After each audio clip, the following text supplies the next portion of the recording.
So, hello, today I'm going to be talking to you about the stigma surrounding eating disorders and how to overcome it.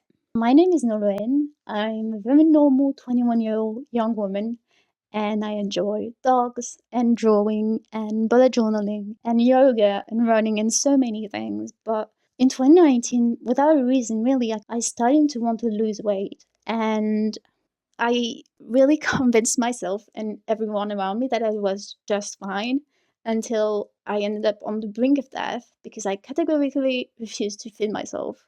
And I had to spend 8 months in an eating disorder clinic. When the diagnosis landed, the word anorexia was familiar, but I never thought it would apply to me. And it was really hard to accept that um, I was going to have to carry this word with me for the rest of my life.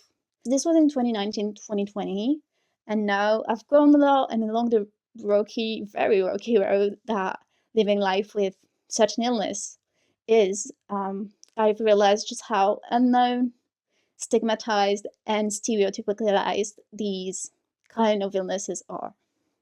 First, I'm going to introduce to you the three most common eating disorders. So, the three most frequent eating disorders are anorexia, where you have over-exercising and restriction, bulimia, where you have purging, and bad binge eating disorder, where you have overeating.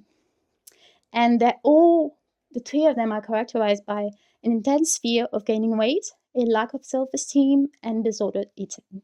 First, in this video, we're going to talk about the stigma against eating disorders, then how that stigma affects people on a daily basis, and then how we can open up the conversation and help others. First, the stigma against eating disorders.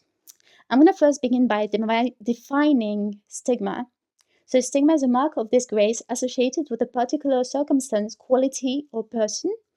And an eating disorder, that I will shorten to ED for the rest of this video, is a mental disorder defined by abnormal eating behaviors that affect a person's health.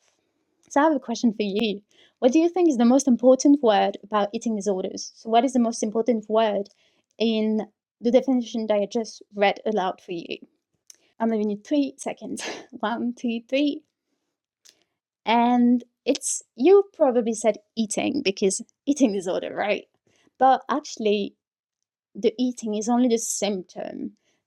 You begin to have disordered eating habits because it's not going well in your brain. So the most important word is actually mental.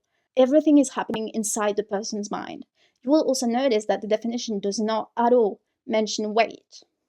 You don't have to be overweight or underweight to be diagnosed with an eating disorder. It is not a requirement at all.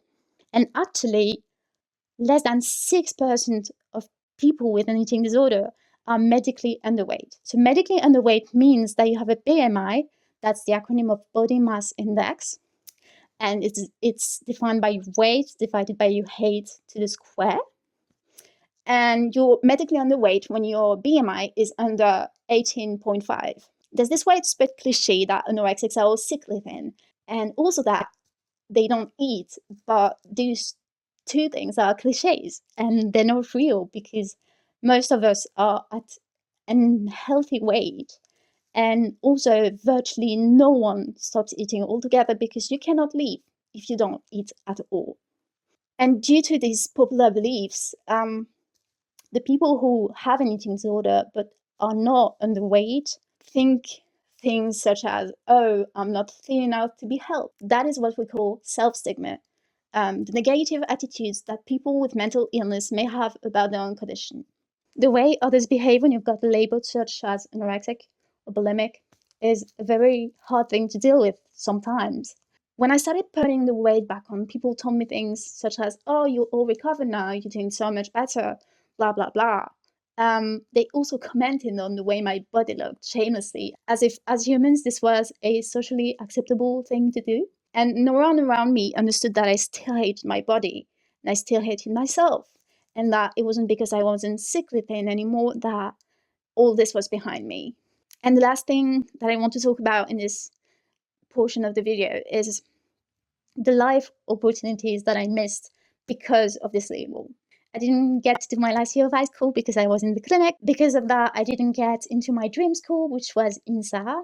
I also missed travel opportunities and hangout opportunities, and I will probably miss out on job offers in the future because of that label. That's now a huge part of my identity, and that it seems will never go away. Now we're going to talk about how that stigma affects people on a daily basis. If you want to get help, it will cost you in two different ways. Money, because those experts do have to be paid. It will also cost you because you will spend a lot of time committing to recovery. Others will judge you for that because it's time that you could spend with them. And then now we're going to talk about life day to day. Obviously, when you have an ED, life is not easy to manage, especially when you feel everyone's eyes on your every action. Most people with eating disorders do not have a single diagnosis, but rather a handful of them. So that means we have mood swings a lot.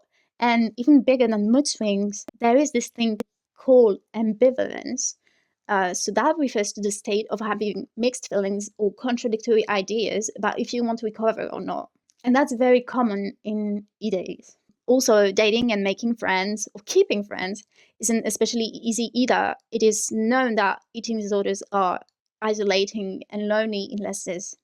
Another thing that's less widely known is that EDs affect your relationship to exercise. So for me, I love running, I love yoga, I love dancing.